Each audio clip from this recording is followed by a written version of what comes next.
அண்ணாமலை அறிவித்த உண்ணாவிரத போராட்டம். மு.க. ஸ்டாலின் என்னை தேடி வந்தாக வேண்டும். அதிரடி அறிவிப்பால் அதிர்ச்சியில் திமுக. வணக்கம் நண்பர்களே. தமிழக பாஜகவின் முன்னாள் தலைவர் அண்ணாமலை சில வாரங்களாக வெளிநாடுகளுக்கு சென்றிருந்தவர் தற்போது தமிழகத்திற்கு வந்துள்ளார்.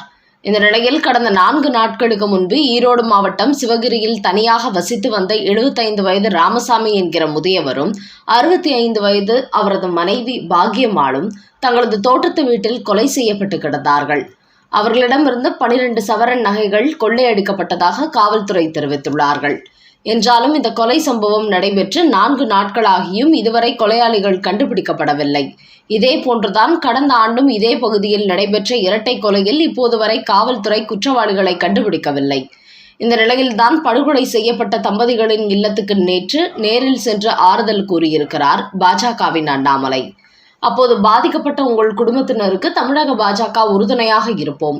இதுபோன்று தனியாக வசித்து வரும் தம்பதிகளை குறிவைத்து தொடர்ந்து தமிழ்நாட்டில் கொள்ளை சம்பவங்கள் நடைபெற்று வருகிறது. என்றாலும் திமுக ஆட்சியில் காவல்துறை செயலற்று போய் இருப்பதால் இதுவரை எந்த கொலையாளிகளும் கண்டுபிடிக்கப்படவில்லை. இது வன்மையாக கண்டிக்கத்தக்கது என்று கூறியிருக்கும் அண்ணாமலை, இதுபோன்ற வேட்டை நாய்களுக்கு நாம் கொடுக்கும் தண்டனை உலகமே திரும்பி பார்க்கும் வகையில் இருக்க வேண்டும். ஆனால் சம்பந்தப்பட்ட குற்றவாளிகளை கண்டுபிடிப்பதற்கு தமிழக போலீசாருக்கு தைரியம் இல்லை.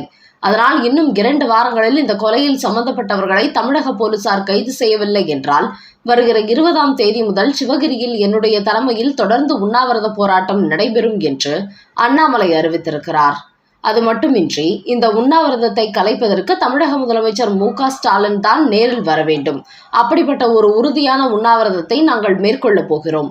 தமிழ்நாட்டில் இதுபோன்று தொடர் கொலைகள் நடைபெற்று வருவதால் இதற்கு ஒரு நிரந்தர முடிவு கட்ட வேண்டும் என்பதற்காக இந்த போராட்டத்தை முன்னெடுக்கிறேன் என்று அதிரடியாக அறிவித்திருக்கிறார் அண்ணாமலை.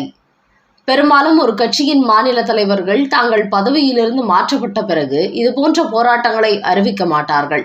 ஆனால் அண்ணாமலையோ தான் தலைவர் பதவியில் இல்லை என்றாலும் தமிழக மக்களுக்காக தொடர்ந்து உழைப்பேன் என்று கூறி வந்தவர். அதை இப்போது நிரூபித்து காட்டும் வகையில் சிவகிரியில் மே 20ஆம் தேதி முதல் தொடர் உண்ணாவிரதத்தை அறிவித்திருக்கிறார். அவரது இந்த அறிவிப்பு இனிமேல் அண்ணாமலை தமிழக அரசியலில் களத்துக்குள் பெரிதாக ஆதிக்கம் செலுத்த மாட்டார், அவரை பற்றி நாம் கவலைப்பட வேண்டிய அவசியமில்லை என்று நினைத்த திமுக தலைமைக்கு அண்ணாமலையின் இந்த உண்ணாவிரத அறிவிப்பு பலத்த அதிர்ச்சியை கொடுத்திருக்கிறது. அதோடு அண்ணாமலை நடத்த போகும் இந்த உண்ணாவிரத போராட்டத்தில் கலந்து கொள்ள பாஜக தொண்டர்கள் ஏராளமானோர் தயாராகி கொண்டிருக்கிறார்கள். காரணம், திமுக ஆட்சியில் பெரும்பாலான கொலை சம்பவங்கள் இப்போது வரை மர்மத்தில்தான் இருந்து கொண்டிருக்கிறது. கடமைக்காக சில வாரங்கள் அது சம்பந்தமாக விசாரணை நடத்தும் காவல்துறையினர் அதன் பிறகு அதை கிடப்பில் போட்டு விடுகிறார்கள். அதன் காரணமாக இந்த தம்பதியினர் படுகொலையிலும் தமிழக காவல்துறை பெரிதாக உண்மை குற்றவாளிகளை கண்டுபிடித்து விட மாட்டார்கள். அதனால் இந்த போராட்டத்தை அண்ணாமலை கண்டிப்பாக நடத்தியே தீர்வார் என்பதனால் அவர் மீது அதிகப்படியான ஈர்ப்பு கொண்ட பாஜக தொண்டர்கள் அவருடன் சேர்ந்து இந்த தொடர் உண்ணாவிரத போராட்டத்தில் தங்களையும் இணைத்துக் கொள்ள தயாராகி வருகிறார்கள். இதன் காரணமாக மீண்டும் தமிழக பாஜக வட்டாரம் பரபரப்பு வளையத்துக்குள் வந்திருக்கிறது. அடுத்த செய்தி. அனைத்து மாநிலங்களிலும் போர்க்கால ஒத்திகை. மத்திய உள்துறை அமைச்சகம் போட்ட அதிரடி உத்தரவு. பஹல்காம் தாக்குதலுக்கு பிறகு பாகிஸ்தானுக்கு பதிலடி கொடுக்க இந்தியா தயாராகி வருகிறது. இதன் காரணமாக முப்படைகளும் பயிற்சியில் ஈடுபட்டுள்ள இந்த நேரத்தில் அனைத்து படைகளின் தளபதிகளும் பிரதமர் மோடியை சந்தித்து ஆலோசனை நடத்தி வருகிறார்கள். அதோடு ஜம்மு காஷ்மீர் மற்றும் பாகிஸ்தான் எல்லைகளில் இராணுவ வீரர்கள் குவிக்கப்பட்டுள்ளார்கள். இந்த நிலையில்தான் இந்தியாவில் உள்ள அனைத்து மாநிலங்களுக்கும் மத்திய அரசு சார்பில் நேற்று ஒரு முக்கிய அறிவுரை வழங்கியுள்ளார்கள். அதில் மே 7ஆம் தேதியான நாளை இந்தியா முழுவதும் போர்க்கால ஒத்திகை பயிற்சி நடத்த வேண்டும். குறிப்பாக வான்வெளி தாக்குதல் சம்பந்தப்பட்ட சைரன் ஒலி எழுப்புவது அதை வேலை செய்கிறதா என்பதை சோதிக்க வேண்டும். முக்கியமாக போர் ஏற்பட்டால் பொதுமக்களும் மாணவ மாணவிகளும் என்னென்ன செய்ய வேண்டும் என்பது குறித்த அறிவுரைகளை அவர்களுக்கு வழங்குவது தொடர்பான ஒத்திகை நடத்த வேண்டும்.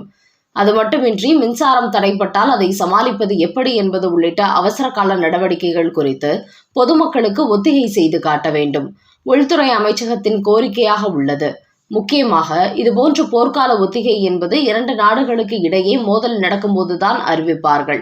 ஆனால் இந்தியா பாகிஸ்தான் இடையே இன்னும் போர் வெடிக்காத போதே இப்படி போர் ஒத்திகை குறித்து மத்திய அரசு அறிவித்திருப்பது மக்களுக்கு விழிப்புணர்வை ஏற்படுத்த வேண்டும் என்பதற்காக என்றும் தெரிவித்துள்ளார்கள். அதன் காரணமாகவே இந்தியாவில் உள்ள அனைத்து மாநிலங்களிலும் இந்த போர்க்கால ஒத்திகை நாளை நடத்தப்பட உள்ளது.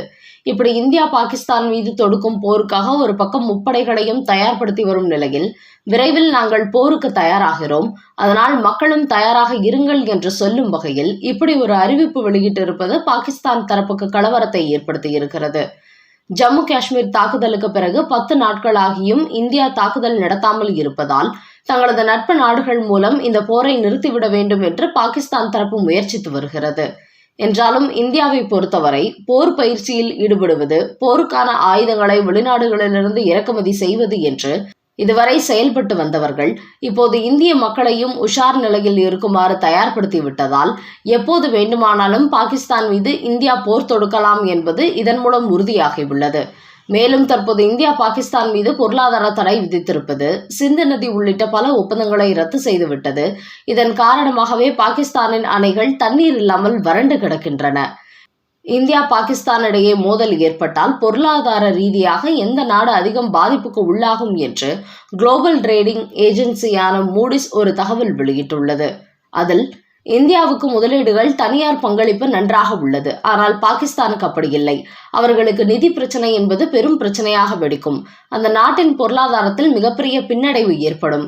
அனைத்து விலைவாசியும் உயர்ந்து பாகிஸ்தான் மக்கள் மிகப்பெரிய பாதிப்புக்கு உள்ளாவார்கள். ஆனால் இந்தியாவை பொறுத்தவரை பொருளாதாரத்தை கட்டுப்பாட்டுக்குள் வைத்துக் கொள்வார்கள். பின்னடைவு ஏற்படுவதற்கு வாய்ப்பில்லை என்று தெரிவித்துள்ள அந்நிறுவனம், பாகிஸ்தானிடத்தில் அந்நிய செலவாணி கையிருப்பு இல்லை என்பதால் வெளிநாடுகளிலிருந்து பொருட்களை அவர்களால் வாங்க முடியாது. அதனால் இந்தியா போன்ற பொருளாதாரத்தில் முன்னணியில் இருக்கும் நாடுகளுடன் பாகிஸ்தான் போன்ற நாடுகள் மோதலில் ஈடுபடுவது பெரும் பாதிப்பை ஏற்படுத்தும். அதனால் இந்தியா பாகிஸ்தான் இடையே போர் வெடித்தால் பாகிஸ்தானின் நிலைமை ரொம்ப மோசமாகிவிடும் என்று அந்த நிறுவனம் பாகிஸ்தானுக்கு எச்சரிக்கை மணி அடித்துள்ளது. அடுத்த செய்தி. தப்பி ஓடிய லஷ்கர்-இ-தொய்பா தீவிரவாதி ஆற்றில் விழுந்து மரணம். வீடியோ வெளியிட்ட பாதுகாப்பு படையினர். கடந்த 22ஆம் தேதி பஹல்காமில் நடைபெற்ற பயங்கரவாத தாக்குதலுக்கு பிறகு அதில் சம்பந்தப்பட்ட தீவிரவாதிகளை கண்டுபிடிக்கும் பணியில் இந்திய ராணுவம் தீவிரமடைந்திருக்கிறது. இன்னொரு பக்கம் அங்குள்ள பாதுகாப்பு படையினர் ஜம்மு காஷ்மீரில் இந்த அளவுக்கு தீவிரவாதிகள் வந்து தாக்குதல் நடத்தியிருக்கிறார்கள் என்றால் இதற்கு அங்கு வசிக்கும் மக்களில் யாரேனும் தகவல் கொடுத்திருக்க வேண்டும். அப்படி இல்லாமல் இப்படி ஒரு தாக்குதல் நடத்துவதற்கு வாய்ப்பே இல்லை என்கிற கோணத்தில் விசாரணை நடத்தி வருகிறார்கள். அப்படி அவர்கள் நடத்தி வந்த சோதனையில் லஷ்கர்-இ-தொய்பா அமைப்புடன் தொடர்பில் இருந்த இம்தியாஸ் அகமது என்கிற நபரை பாதுகாப்பு படையினர் கைது செய்துள்ளார்கள்.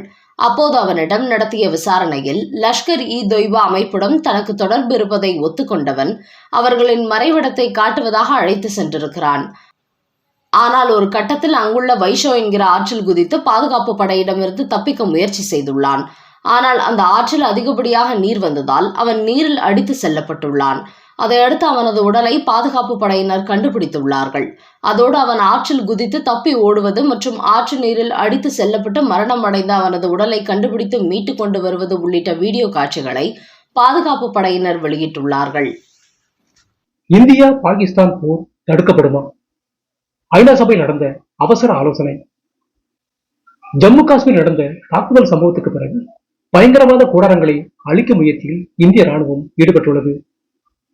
இன்னொரு பக்கம் பாகிஸ்தான் மீது போர் தொடுக்க முப்படைகளும் போர் பயிற்சியில் ஈடுபட்டு வருகிறது. இந்த பதட்டமான சூழ்நிலையில் இந்த போரை தடுத்து நிறுத்தும் முயற்சியாக ஐநா சபையில் ஒரு ஆலோசனை கூட்டம் நடைபெற்றுள்ளது.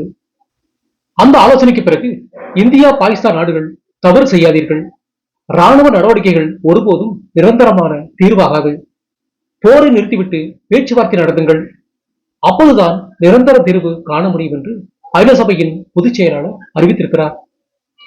ஆனால் இப்படி இந்தியா பாகிஸ்தான் போரை தடுத்து நிறுத்தும் முயற்சியாக ஐநா சபை ஆலோசனை நடத்தி என்ன பயன்?